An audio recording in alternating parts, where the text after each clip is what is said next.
Now, your Storm Tracker 13 forecast first, sponsored by George Sink Injury Lawyers. Good morning and happy almost weekend. Thank you so much for waking up with us. I'm Skylar Music. And I'm Adriana Cotero. I love when you say that, Skylar. I'm like, it's basically our weekend at this point. We're more than halfway through our shift. Yeah. Word. Everybody else. I know. Everyone else that's waking up, you are almost at your weekend. You're not even at work yet, probably. So, yeah, just take in that cup of coffee a little longer. Sit back on the couch. There you go. Yeah, watch with us. All right. Well, Hannah, what can people expect as we head into the weekend? yeah, thankfully, it's going to be cooler than last weekend. Last weekend was kind of like the last big push for those beach days because, I mean, it was warm. It's the upper 80s. High humidity. Absolutely. Now we're going to be low 80s, lower humidity. So we had summer last weekend. Now we're kind of transitioning back to those fall-like feels. It's all very exciting. We are going to see more sun a lot faster today. We know the cloud cover has been very much so a pest over the past couple of days. But again, we're going to see more sun. Temperatures are going to be warm and the humidity is going to gradually drop during the day today because it is still somewhat high for this morning. The temperatures are cooler for everyone, but it's more pronounced across the PD and border belt, where temperatures are 4 to 7 degrees lower, no 50s. Chirra, though, is close at 61.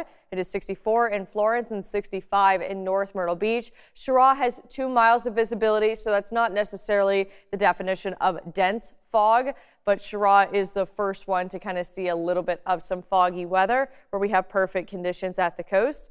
And as we head later into the morning, skies are going to clear 70 by 9 a.m. for the beach. Inland will be around 66, but everyone for today is going to be back in those 80s. First at 6 and continuing coverage, a somber day Thursday as Vice President J.D. Vance and his wife flew Charlie Kirk's body back to his home in Phoenix on Air Force Two. The 31-year-old conservative activist and Turning Point USA co-founder was shot and killed Wednesday as he spoke at an event at Utah Valley University. He now leaves behind a wife and 2 young children. This morning, the manhunt for the shooter continues as officials say no suspect is in custody. The FBI holding a brief presser last night and releasing this video. Excuse me. It shows who they're calling a person of interest on a roof at the university. You can see him move to the far right corner, climb to the edge, and jump off the building. And new pictures of the person of interest were also released. You can see here they're wearing a black t-shirt with an eagle on it, sunglasses, and Converse sneakers. Investigators also found clues including a hunting rifle in a wooded area near where the shooter fled. The governor sharing a statement regarding misinformation going around. Take a listen. All over the world that are trying to instill disinformation and encourage violence. I would encourage you to ignore those, to turn off those streams, and to spend a little more time with our families.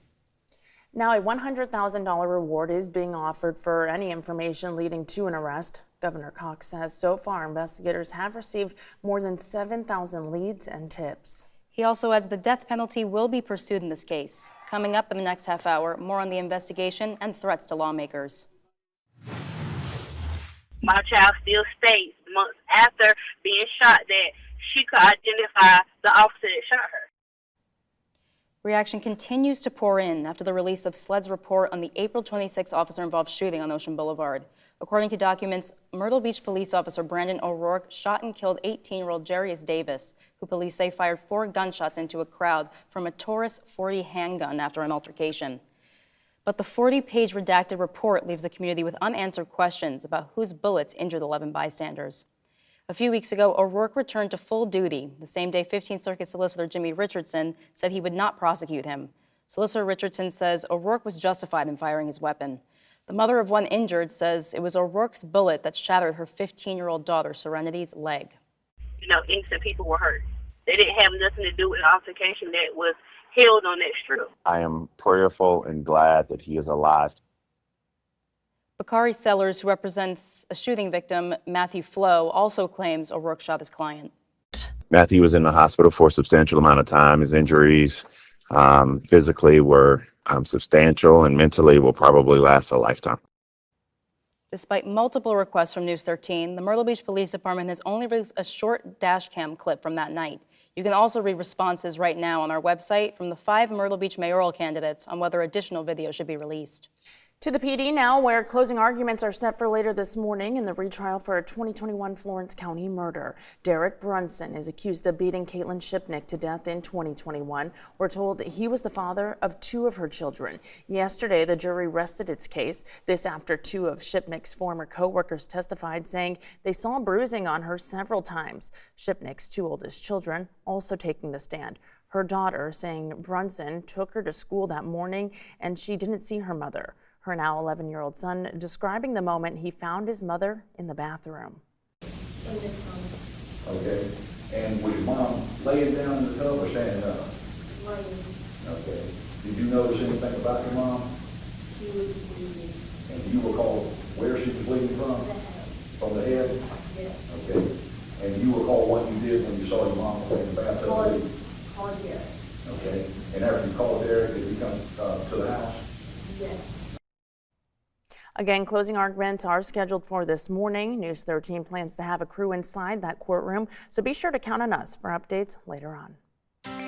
News 13 on-time traffic, sponsored by Joy Law Firm. Just call Joy.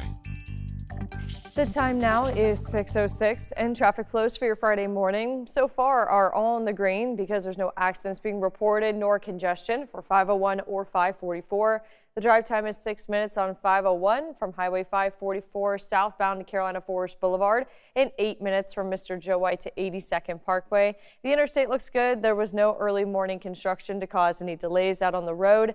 We're trying to take a live look outside near I-95 and Sumter Street. Camera's a little bit frozen, still pretty dark outside, and we'll watch for some cloud cover briefly for today. Downtown Florence, though, looks good. The drive time is 9 minutes from TV Road to 76. Emma, thank you. The country spending Thursday remembering the September 11th terror attacks with solemn ceremonies. The day began at the Pentagon with the unfurling of an American flag. There, President Trump and First Lady Melania Trump joined survivors and families, reflecting on the strength of the American people. The names of the victims were read as a bell rang 184 times for those lost at the Pentagon and on Flight 77. As one nation, we renew our sacred vow that we will never forget September 11th, 2001. In New York, family members also read the names of those who died in the attacks. And in a western Pennsylvania field, bells rang to remember the heroes of Flight 93.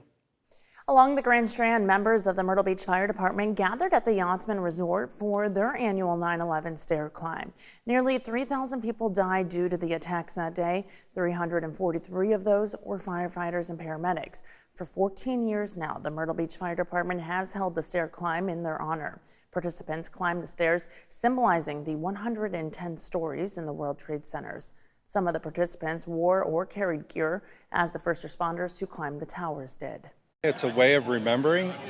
The people come out and do their share of what they think is a way to remember, to think about carrying the gear. Some of these are firefighters, some are not. Over 40 people participated in this year's event. As we head to break, we're taking a live look at North Myrtle Beach. The time now is 6:08. Don't go anywhere. News 13 this morning. We'll be right back.